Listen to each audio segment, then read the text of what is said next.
Hey family, welcome to another episode of the Saturday Sit Down hosted by Solo Fodolo, just me, your host, Miss Aaron Bull, host of the Beacon of Truth podcast.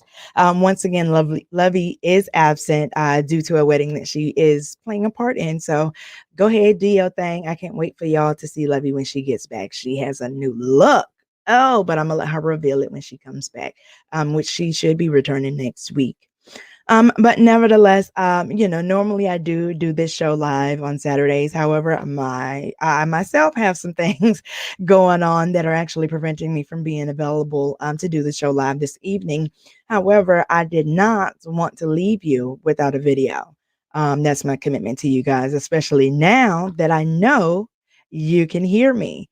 Give me just a second while I'm saying that. I need to check my audio, and I actually should have checked it first. Okay, I did. Sorry about that. I know I have technical difficulties even in a pre-recorded video, but nevertheless, I just have a couple of topics that I want to discuss with you guys, and then I will be out of your way. So I want to talk about the controversy happening with Simone Biles. I want to talk about wedding party responsibilities. I'm going to give you your black fact, and then I will let you get on it with your Saturday. But nevertheless, even though this is a pre-recorded video and I cannot see your comments live, please be sure to go ahead and leave your comments because I'll respond to them as you leave them. But as always, I do appreciate your support. So without further ado, let's get into it. So earlier this week, Simone Biles withdrew from a large part of the competitions, the U.S. Olympics competition, just due to wanting to protect her mental and physical health. And obviously, she garnered a lot of support, and as usual, especially when it's Black women not doing what they are told to do, it draws a lot of criticism too. But I wanted to play one clip in particular of this critic that I have never heard of, and he's probably going viral, and I hate to even give him airtime, but I need you guys to hear this in his own words, okay? Because I didn't want to read it. I didn't want to paraphrase it. I didn't want to, no, I need you to hear it in its authenticity. So I'm going to go ahead and share my screen and let you watch this about 2-minute video. And then we'll talk about it on the other side. Let me make sure that I got everything set up before I hit play. So Simone Biles, who's obviously a very talented gymnast, decided not to compete in the gold medal competition. Now, she probably could have just competed and just kind of checked the boxes and they would have got a gold medal. Simone Biles says, this Olympic Games, I wanted to be for myself when I came in, and I felt like I was still doing it for other people, as she cried after the team event on Tuesday. So it like hurts my heart because doing what I love has been kind of taken away from me to please other people. Yeah, that's the point, Simone Biles. You're representing your nation, you're selfish sociopath. You kidding me? Today it's like, you know what? I'm not going to do something stupid and get hurt. It's just not worth it, especially when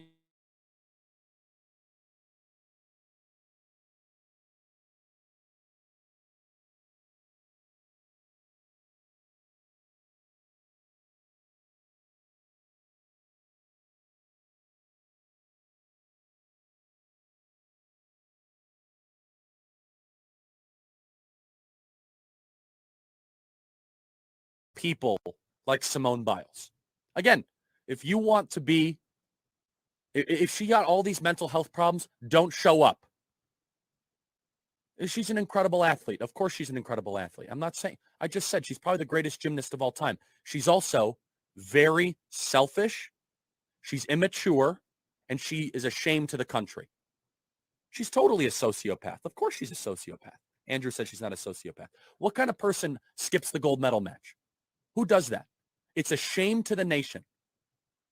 You just gave a gift to the Russians. Don't show up. If you're not ready for the big time, we got thousands of young female gymnasts that would love to take the place. Thousands. Simone Biles just showed the rest of the nation that when things get tough, you shatter into a million pieces.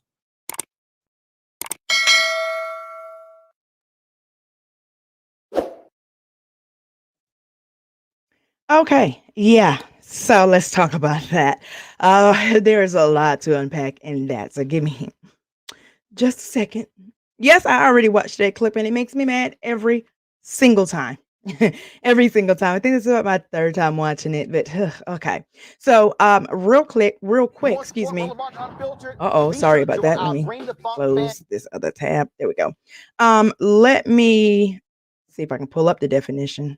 Of course, every time I try and do something technical, I have some difficulties. But nevertheless, so what is a sociopath? Let me just answer that question real quick.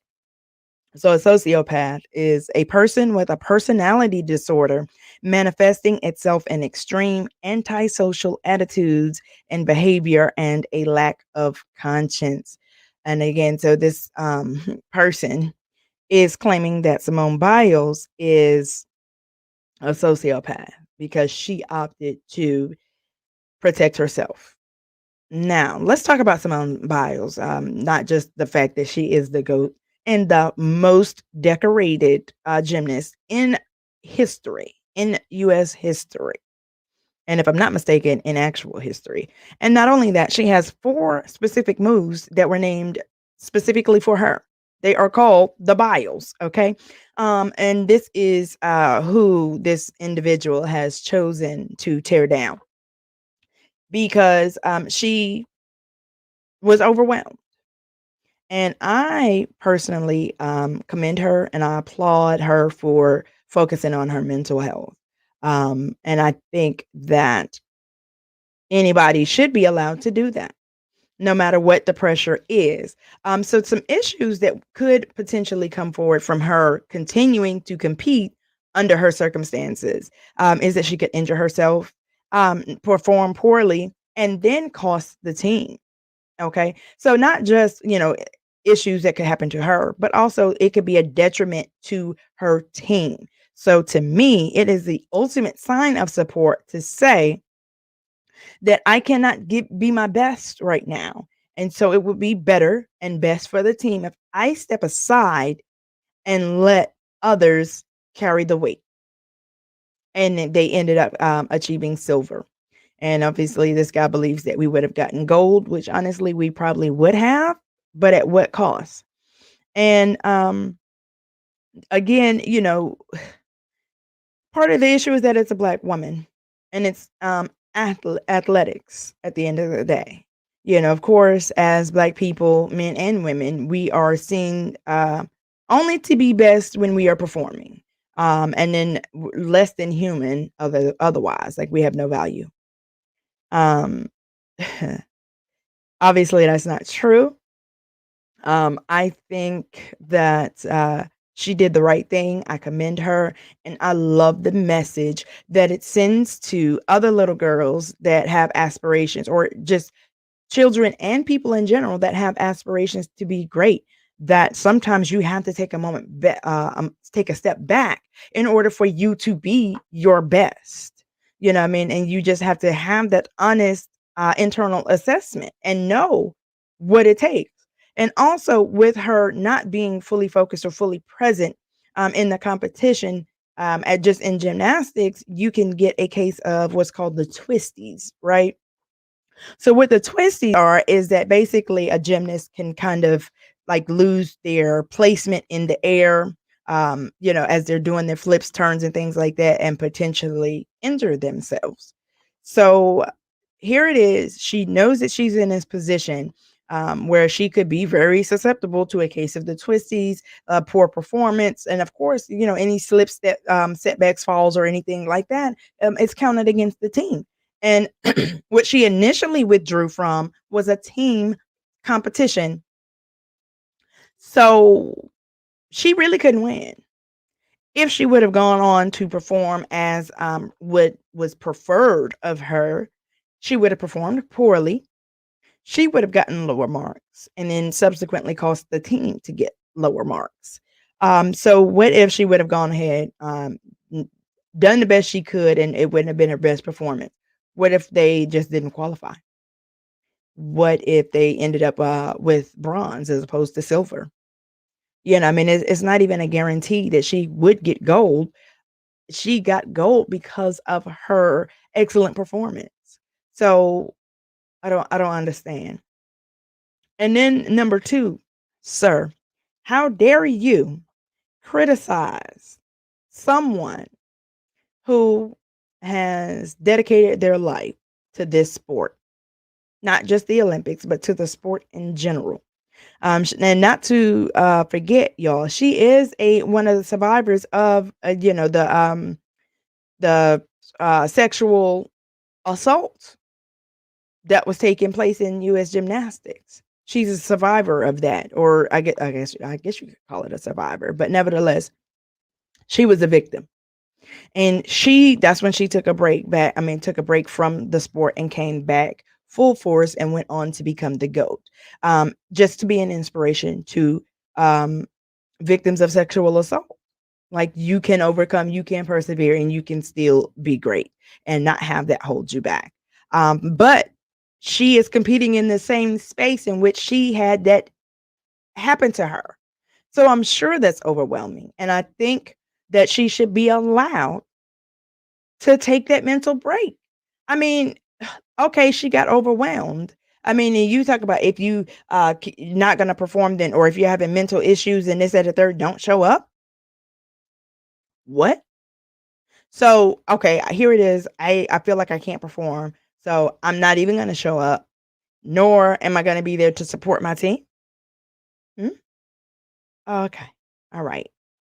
I digress, y'all. So y'all let me know your thoughts and comments, what you got to say, your feedback about that clip. And then also let me know how you feel about Simone Biles taking a mental break, just to focus and get herself back together. I applaud her. I commend her. I love the message that it sends, not just about people, women, but Black women and Black people, that we are more than just performers, sideshows, and entertainment. We are humans, and we have every right and reason to take a moment as a human being. So hats off to you, Simone. You are still the GOAT.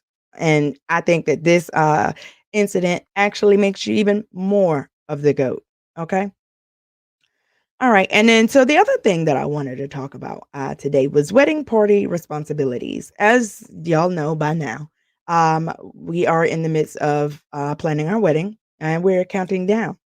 And I think that, well, one of the issues that we've encountered is that members of the wedding party don't really understand what their roles or responsibilities are, or what the expectations are. So I just wanted to bring it here on this platform, not really as a chastisement or anything like that. I'm not going to disclose who, what, whatever. But it made me realize that often we just take it for granted that people understand what is expected when they say, hey, you want to be in our wedding? Sure. And then we just go forward. I mean, the couple kind of has expectations that so and so is in the wedding, they're going to do this, they're going to do that. And then, the person that accepted the role, they're like, well, I'm in the wedding. And then maybe they expect that nothing really is really going to happen prior to maybe a month or so before the wedding. So they think it's no big deal, but at the end of the day, it is a dual honor. It is an honor to have specific people in participate in your wedding, and it's also an honor to be asked to participate in someone's wedding. And I think that you have to keep that in mind. But also, when you're agreeing to be a part, or when you are choosing people to be a part of your wedding, you have to make sure that expectations are understood. It's more than just accepting a role and just thinking you just, get dressed, show up, wear whatever they say wear. It's a little bit more than that. And it just is, it depends on the couple. It depends on the wedding, just the planning of in itself.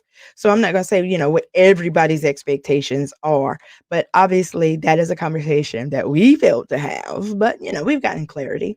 And, Things happen, but we will bounce back from it. Um, but just remember that when people are asking you to be a part of their wedding, they are doing so generally not as a last resort. I couldn't find anybody, we need somebody to just do this. Can you, you're free. No, no, no, no. Most people, and well, I'm not even going to speak about most people. I'm going to talk about us. We were very intentional about who we chose to be a part of our wedding. It wasn't accidental. It wasn't just to feel, okay, he's got four. I need to come up with four.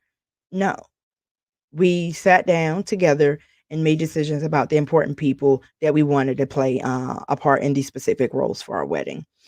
So just be mindful of that before you accept a role in someone's wedding. And also, take that in consideration before you ask someone to be a part of your wedding, because when you are asking people to be a part of your wedding, not just attend your wedding, but to be a part of your wedding, you're actually asking them to help us make this day a success. So you have to take into consideration and make sure that, and have the conversation to reach the understanding that that is the expectation. And what that looks like for the specific wedding depends on, again, the couple, the planning, the arrangement, the setup scenarios, whatever. But bare minimum, you definitely need to have that understanding and that conversation. Um, and that's pretty much all that I wanted to discuss this evening. Like I said, I will not be before you long. I always and I definitely appreciate your support. And I promise that under whatever circumstances, we will be back live with you next Saturday. As always, y'all, it's the Saturday sit down. I'm not wrapping up yet because I do have to give you the black fact. But I always want to make sure to just thank you for your support, no matter what kind of medium we're providing. So this week's Black Fact is actually one of my favorites. This is James Baldwin, who was born August 2nd, 1924, and passed away December 1st, 1987. He was a novelist, essayist, playwright, poet, and African American social critic. He explored palpable yet unspoken intricacies of racial, sexual, and class distinctions in Western societies, most notably in mid 20th century America. He fictionalized fundamental personal questions and dilemmas amid complex social and psychological pressures, thwarting the equitable integration not only of Black people, but also gay and bisexual men, while depicting some internalized obstacles to such individuals' quest for acceptance. He became a spokesman for the civil rights movement in 1963. He published a long essay, The Fire Next Time, in which he predicted the outburst of Black anger to come. And once again, ladies and gentlemen, that is your Black fact for the week. That is James Baldwin. Um, as always, like I said, though, I appreciate your support. Thank you for taking the time out to watch this video. Please be sure that if you are not subscribed to the channel, that you are, so that you don't miss any of our live videos or uploaded videos. And be sure to invite your friends as well. Bring them on to the conversation. We want to know what everybody, hey, we want to be at your kitchen tables. But nevertheless, guys, I am Aaron Bull, once again, host of the Beacon of Truth podcast. This is the Saturday Sit Down. Have a great week. Stay safe, and we will be back next week, 8:30 p.m. Bye.